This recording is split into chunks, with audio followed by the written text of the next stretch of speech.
स्वामी विवेकानंद जी का यह वाक्य मनुष्यों की चेतना को जगाने के लिए था। उठो, जागो और लक्ष्य की प्राप्ति तक रुको नहीं।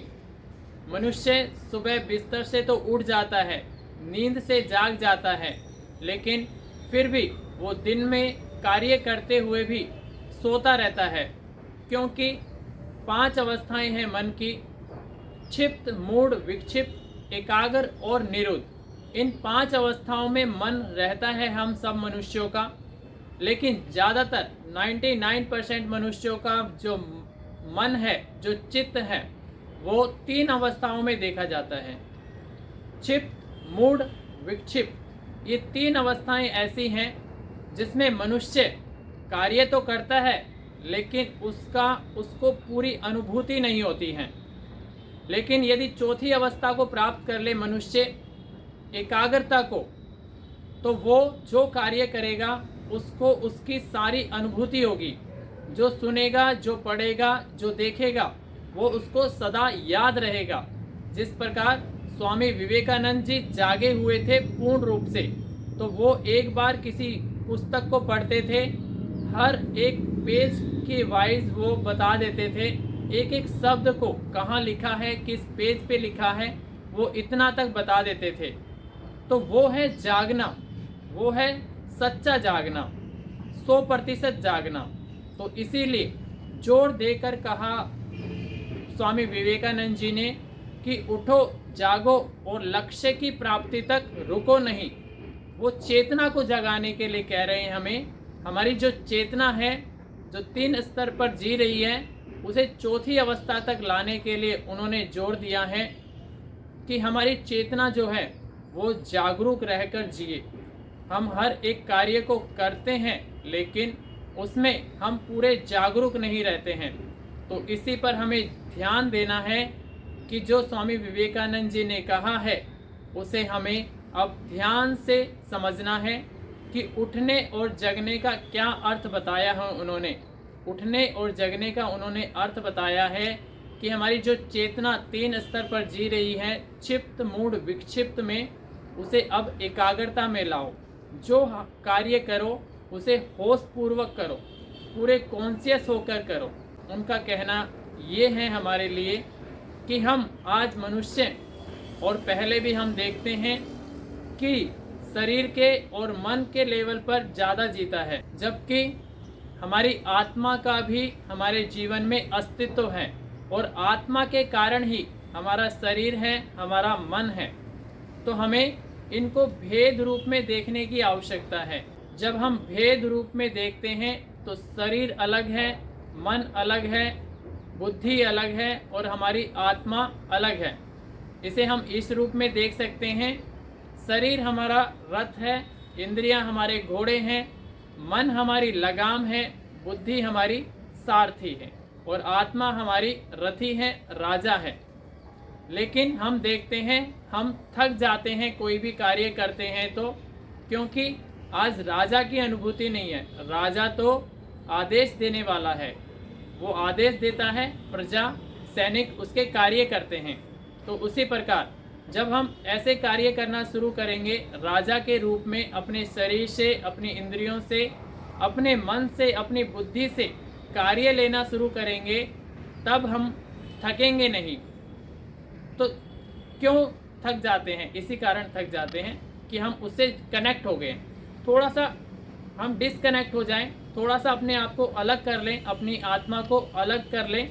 हम देखें जागरूक होकर कि जो हमारा शरीर है वो कार्य कर रहा है, मैं नहीं कर रहा हूँ। मेरा दायां हाथ उठा है तो दायां हाथ उठा है, मैं नहीं उठा हूँ। तो हाथ उठा है, मैं नहीं उठा हूँ। जब ऐसी अनुभूति करते हैं हम, इसके लिए हम एक कार्य करना शुरू करें। हम दिन में जो भी कार्य करेंगे उसको होशपूर्वक करेंगे, कॉन्शियस होकर करेंगे, और थोड़ा सा भेद रूप में देखना शुरू करेंगे कि मेरा दायां हाथ उठा है, दायां हाथ कार्य कर रहा है, बायां उठा है, बायां हाथ कार्य कर रहा है। जब चल रहे हैं तो दायां पैर आगे गया पहले, फिर बायां पैर आगे गया। तो इस प्रकार हम जो भी कार्य करें उसमें थोड़ा सा भेद ला के देखें, अपने शरीर में और अपनी आत्मा में थोड़ा सा भेद करें। जब हम भेद करना शुरू कर देंगे तो हमें थकान नहीं होगी और आनंद की अनुभूति होगी। इसी प्रकार हम मन को किस प्रकार देख सकते हैं अलग, तो इसके लिए हम दिन में कभी भी हमें समय मिले तो 1 से 2 मिनट आंखें बंद करके बैठ जाएं और आंखें बंद करके अपने आते हुए जाते हुए विचारों को देखना है।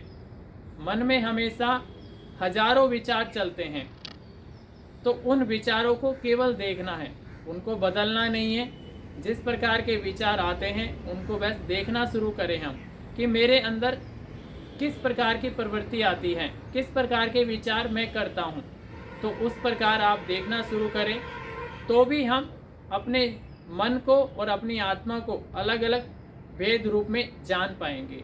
और ऐसा करके हम उठो जागो और लक्ष्य की प्राप्ति तक रुको नहीं, जो ये वाक्य कहा स्वामी विवेकानंद जी ने, हमारी चेतना को जगाने के लिए जो कहा उसको हम पूरा कर पाएंगे।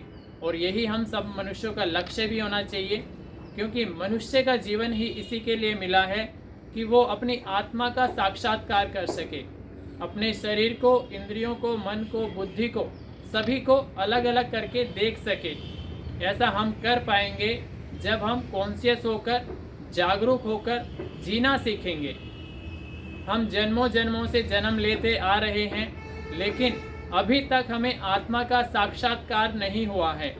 क्यों नहीं हुआ है? इसी कारण नहीं हो पाया है कि मनुष्य क्षिप्त मूड विक्षिप्त अवस्थाओं में ही अपने जीवन को त्याग देता है, अपने शरीर के, इंद्रियों के, मन के लेवल पर ही अपने जीवन को त्याग देता है, अपने जीवन को मृत्यु को प्राप्त हो जाता है। तो इस जीवन में हमें निर्णय लेना चाहिए कि ये जीवन बड़ी मुश्किल से मिला है, सौभाग्य से मिला है, हमें इसका मुझे सदुपयोग करना है। एक दृढ़ संकल्प लें हम सब कि मुझे इसी जीवन में अपनी आत्मा का साक्षात्कार करना है। इस धरती पर जितने मनुष्य हैं, यदि वे इस संसार में सब कुछ प्राप्त कर लें लेकिन अपनी आत्मा को ना जान पाए, तो इससे बड़ा दुर्भाग्य उनके लिए कोई नहीं हो सकता है। और सबसे बड़ा सौभाग्य होगा एक व्यक्ति के लिए, एक मनुष्य के लिए, कि वो अपनी आत्मा का साक्षात्कार कर ले। यदि मनुष्य योनि में आकर अपनी आत्मा का साक्षात्कार कर लेता है तो उसके जन्मों जन्मों का लेना उसका सफल हो जाता है। और सौभाग्यशाली है हम सब कि हम सब मनुष्य योनि में हैं। तो आइए मिलकर स्वामी विवेकानंद जी के इस वाक्य को हम पूरा करें। उठो जागो और लक्ष्य की प्राप्ति तक रुको नहीं। जब तक आत्मा की प्राप्ति ना कर लें, जब तक हम अपनी आत्मा का साक्षात्कार नहीं कर लेते, तब तक हम रुकेंगे नहीं। निरंतर हम ध्यान करेंगे, मेडिटेशन करेंगे, योगाभ्यास करेंगे, अपने शरीर को, इंद्रियों को थोड़ा थोड़ा रोज़ प्रतिदिन अलग करके देखना शुरू करेंगे। और जब हम ऐसा करते हैं तो हमारे शरीर में, हमारे मन में हल्कापन आता है, शरीर में कभी थकान नहीं होती और हम स्फूर्ति के साथ जीते हैं और जीने का ढंग ही अलग होता है। और जब हम भेद रूप में इन सब को देखते हैं तो जीने का ढंग ही बदल जाता है, नज़रिया ही बदल जाता है। हमारे कितने महापुरुष हुए, कितने संत हुए, कितने ऋषि हुए जिन्होंने अपनी आत्मा का साक्षात्कार कर लिया था। और उनके जीने का ढंग देखिए, हमेशा खुश रहते थे, आनंदित रहते थे, क्योंकि वो जानते थे कि जो मनुष्य देख रहा है वो सत्य नहीं है। सत्य तो वो है जो उसके अंदर छिपा हुआ है। तो छिपे हुए राज को हम जान पाएँ, पहचान पाएँ, अपनी आत्मा का इसी जीवन में आत्म साक्षात्कार कर पाएँ। यही हम सबका लक्ष्य है और यही हमारा सबका गंतव्य है। चरे वेती चलते जाना है। और इस वाक्य के माध्यम से जो स्वामी विवेकानंद जी ने हमें आदेश दिया, उठो जागो और लक्ष्य की प्राप्ति तक रुको नहीं, हमारी चेतना को जगाने के लिए जो वाक्य उन्होंने बताया, तो उसको हमें सार्थक करना है। आइए उस वाक्य के लिए हम अपने जीवन को समर्पण करें और इस वाक्य के माध्यम से अपनी आत्मा का साक्षात्कार कर पाएँ। बहुत बहुत धन्यवाद, बहुत बहुत प्रणाम और बहुत शुभकामनाएं हैं। और मेरी कामना है हम सब इसी जीवन में अपनी आत्मा का साक्षात्कार कर पाएँ। हम देखते हैं जब स्वामी विवेकानंद जी ने ये वाक्य कहा, ये शब्द कहे, उठो जागो और लक्ष्य की प्राप्ति तक रुको नहीं। तब उनके सामने जो बैठे हुए थे वो सभी जगे हुए थे। तब उन्होंने ऐसा क्यों कहा कि उठो जागो और लक्ष्य की प्राप्ति तक रुको नहीं? सभी तो जगे हुए थे, कोई सोया हुआ भी नहीं था। लेकिन फिर भी स्वामी विवेकानंद जी ने उठने और जागने के लिए क्यों कहा? क्योंकि जो मनुष्य है वो देखने में तो लगता है कि वो जगा हुआ है, लेकिन वास्तविकता ये नहीं है। मैं अभी बोल रहा हूँ, आप मुझे सुन पा रहे हैं, तो क्या हम ये मान लें कि मैं और आप पूर्ण रूप से जगे हुए हैं? नहीं, ये नहीं कहा जा सकता। क्यों नहीं कहा जा सकता? इसी कारण नहीं कहा जा सकता क्योंकि अभी हम पूरे कॉन्शियस नहीं हैं, पूरे जगे नहीं हैं। जगे तो हैं लेकिन पूर्ण रूप से नहीं जगे हैं। पूर्णता का जगना वो जगना है जिसमें हम अपनी आत्मा का साक्षात्कार कर लेते हैं। जब हम अपनी आत्मा का साक्षात्कार कर लेते हैं तो हमारे जीने का ढंग अलग ही होता है। वो कहा जाता है जगना असली में। तो हम अपनी आत्मा का साक्षात्कार कर पाएंगे ध्यान के माध्यम से, अंतर गहराइयों में उतरकर, और एक दृढ़ संकल्प ले हम सब मिलकर कि इसी जीवन में हमें आत्मा का साक्षात्कार करना है। अपने जीवन में, भक्ति में अपने जीवन को बनाते हुए हम आगे बढ़ें, ध्यान करें, तो उसके माध्यम से हम अपनी आत्मा का साक्षात्कार कर पाएंगे। हर एक कार्य को अब जब हम करें तो पूरे कॉन्शियस होकर करें, पूरा सामर्थ्य लगा दें, उसमें पूरी ताकत लगा दें, समाधिस्थ हो जाएं उसी में, पूरा ध्यान पूर्वक करें और एक कार्य को करें तो पूरा ध्यान, पूरा फोकस उसी पर लगाएं। ऐसा जब हम करेंगे तो वो होगा असली जगना। तो आइए, उठो जागो लक्ष्य की प्राप्ति तक रुको नहीं, इस वाक्य को हम सार्थक बनाते हैं।